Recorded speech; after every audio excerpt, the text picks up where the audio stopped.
এই পুলিশ বাহিনীকে মোরালি নৈতিকভাবে আমরা আরও বেশি বুস্ট আপ করতে চাই, যাতে তারা আইনানুগভাবে আইনের শাসন প্রতিষ্ঠার জন্য তাদের উপর অর্পিত দায়িত্ব পালন করে। পুলিশ বাহিনীকে আরও জনবান্ধব ও সেবামুখী করতে সরকার কাজ করছে বলে জানিয়েছেন স্বরাষ্ট্রমন্ত্রী সালাউদ্দিন আহমেদ।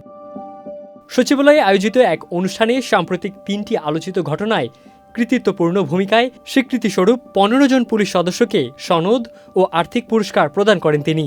এছাড়া 3 জন নৌ পুলিশ সদস্যকে দেয়া হয় আইজি ব্যাজ। মন্ত্রী বলেন, ভালো কাজের স্বীকৃতি এবং অনিয়মের জন্য জবাবদিহিতা নিশ্চিত করার মাধ্যমে পুলিশ সদস্যদের নৈতিক মনোবল বাড়ানো হচ্ছে।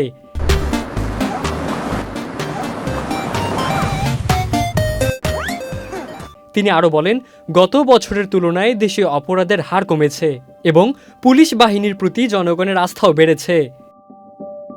পুরস্কার পাওয়ার ঘটনাগুলোর মধ্যে রয়েছে রামিসা ধর্ষণ ও হত্যা মামলার দ্রুত তদন্ত, দৌলতদিয়া ফেরিঘাটের যাত্রী উদ্ধার এবং মুন্সিগঞ্জের একটি ক্লুলেস হত্যাকাণ্ডের রহস্য উদ্ঘাটন।